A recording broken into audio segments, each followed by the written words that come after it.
Jadi saya sampaikan kemarin di Purwokerto itu berdirinya NU itu diklaim atas restu 5 orang habaib kan. Hanya saya sampaikan seperti yang saya sampaikan tadi, Syekhona Khalil, Kiai As'ad, Mbah Hasyim.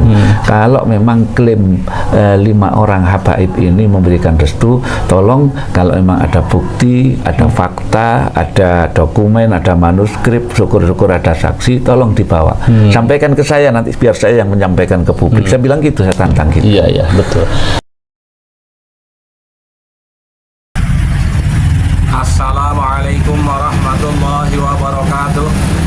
Saudara-saudaraku sebangsa dan setanah air, pada situasi seperti saat sekarang, alangkah baiknya kalau kita calling down untuk tidak mempercayai kepada para kabaib dari klan Pak Alwi.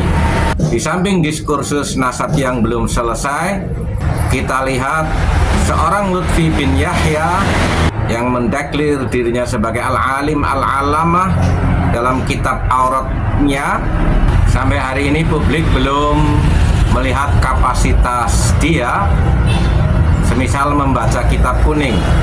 Jangankan untuk mengajar alfiyah sebagai syarat utama basic pengetahuan seorang ulama, dan klaim dia sebagai seorang sufi, sebagai seorang mursyid juga dipertanyakan karena perilaku dia merubah nasab gurunya, bahkan lebih parah lagi merubah sejarah Nahdlatul Ulama yang di framingnya seolah kakek dialah yang menginisiasi untuk memberikan arahan kepada Hadratul Syekh Haji Hasyim Asy'ari, namun tidak memiliki fakta-fakta, data-data ataupun manuskrip ataupun saksi sejarah. Ini sebuah muru'ah yang tidak bisa dilakukan oleh seorang mursyid. Kalau yang sudah pernah berbaiat, silahkan melanjutkan wiridnya sebagai aurat biasa, bukan sebagai suluk tarekat, atau berbaiat ulang kepada mursyid pribumi yang lebih mumpuni. Tindakan penyelewengan sejarah Nahdlatul Ulama yang dilakukan oleh Lutfi bin Yahya sudah banyak mendapatkan protes dari berbagai lapisan kalangan. Bahkan PBNU pun sudah turun tangan membentuk tim untuk pelurusan terhadap pembelokan sejarah ini. Hal ini juga dari Zuriyah Hadratul Syekh Haji Hasyim Asy'ari dari Tebu Ireng sudah banyak yang mempertanyakan dengan persoalan ini. Diawali oleh Gus Fahmi berceramah di Purwokerto memprotes, bahkan menantang mana bukti-bukti daripada klaim para kabid Dobolowi yang seolah-olah menginisiasi lahirnya NU, dan mana bukti ucapan Lutfi yang memframing kakeknya lah yang menyuruh Hadratul Syekh Haji Hasyim Asy'ari bahkan secara gegabah menceritakan bahwa Hadratul Syekh Haji Hasyim Asy'ari berguru kepada kakeknya. Dan kali ini Gus Fahmi Tebu Ireng lagi-lagi melakukan statement meluruskan atas pembelokan sejarah yang dilakukan oleh Lutfi bin Yahya. Sejarah berdirinya NU yang saya baca selama ini, bahwa berdirinya Nahdlatul Ulama itu atas restu Syekhona Khalil Bangkalan, yang memberikan amanah kepada Kiai As'ad sebagai santri beliau untuk menyerahkan tongkat, tasbih dan juga bacaan Ya Jabbar Ya Qahar kepada Hadratus Syekh. Dan Kiai As'ad itu otomatis pelaku, dan beliau wafat tahun 1990, sehingga beliau banyak orang yang mungkin sempat menangi beliau, dan beliau ada videonya ketika menyampaikan sejarah berdirinya NU, tentu ada dokumen yang dicatat dan sebagainya. Jadi ini restu daripada Syekhona Khalil. Betul. Nah, dan yang saya baca juga di buku sejarah itu susunan PBNU pertama, setahu saya memang tidak ada golongan Ba'alawi. Yang setahu saya ada memang orang Arab namanya Syekh Ghanaim Al-Misri, ini dari Mesir. Dan sampai hari ini Lutfi bin Yahya tidak melakukan klarifikasi apapun.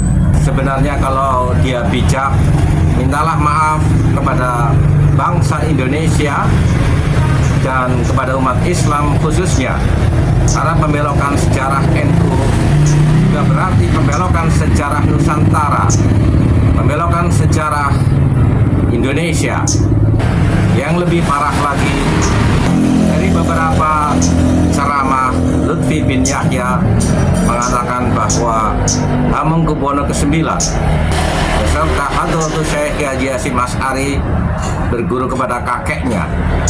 Yang ini pasti mustahil seorang raja dan seorang tokoh sekelas Hadratus Syekh Haji Hasyim Asy'ari memiliki autobiografi dan memiliki sejarah yang terpublis, yang masyhur, sehingga ketika Lutfi berbohong terhadap klaim seolah-olah kakeknya sangat berjasa, ini sangat mudah sekali ditemukan. Dan hal yang sangat mustahil, perjalanan yang diklaim oleh Lutfi bin Yahya tidaklah ada saksi, tidak ada bukti bahwa kakeknya itu seorang ulama sehingga para tokoh bangsa ini harus berguru kepada dia. Bahkan secara kesejarahan, klan Ba'alawi ke Indonesia sebenarnya didatangkan oleh Belanda di bawah komando Utsman bin Yahya, dan kapiten-kapiten Arab dijadikan antek-anteknya melawan perjuangan para pribumi Nusantara mengusir penjajahan. Jadi manalah mungkin para tokoh-tokoh Nusantara berguru kepada para Habib Dobolowi yang didatangkan ke Nusantara oleh penjajah Belanda kafir. Sekali lagi, saatnya hari ini untuk meninggalkan kepercayaan, meninggalkan informasi yang dikeluarkan oleh para Habib Dobolowi, karena faktanya mereka mayoritas berbohong.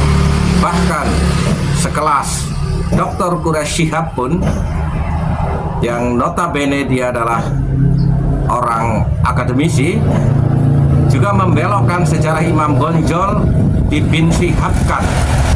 Atas logika apa kita mau percaya kepada para klan Ba'alawi? Lebih parah lagi, fenomena para Habib Dobolowi memiliki arogansi dan supremasi, seolah-olah mereka itu sangat bebas sekali hidup di Indonesia, mulutnya tidak pernah memiliki etika di dalam berbicara. Geng Rizik Syihab bahkan mengklaim dirinya sebagai imam besar umat Islam, berani menghina seluruh presiden Indonesia, berani menghina masyarakat yang tidak sepaham dengan pemikirannya, seolah-olah orang lain itu salah, seolah-olah orang lain harus berkiblat kepada dirinya. Sejarah itu hitam putih. Apa yang terjadi itulah kebenaran, bukan apa yang keluar dari mulut pembohong. Hentikan kepercayaan kita pada hari ini juga kepada para Habib Dobolowi. Jadi saya belum pernah membaca kemudian ada golongan Ba'alawi. Kemudian kalau terakhir-terakhir ini kok ada memasukkan Habib Hasyim itu, sebenarnya kita jangan gegabah memasukkan dalam sejarah sosok siapapun. Harus melalui penelitian, melalui verifikasi data dan sebagainya. Jadi tidak bisa kita ini memasukkan anggur nama saja kemudian kita masukkan dan kita yakini. Maksudnya ini sejarah. Betul. Sejarah itu hitam putih. Tidak bisa berdasarkan keyakinan. Contoh asumsi atau Sebaiknya jadi buku seperti yang di buku Cahaya Nusantara itu dilakukan penelitian sebelum memasukkan nama, karena ini penting.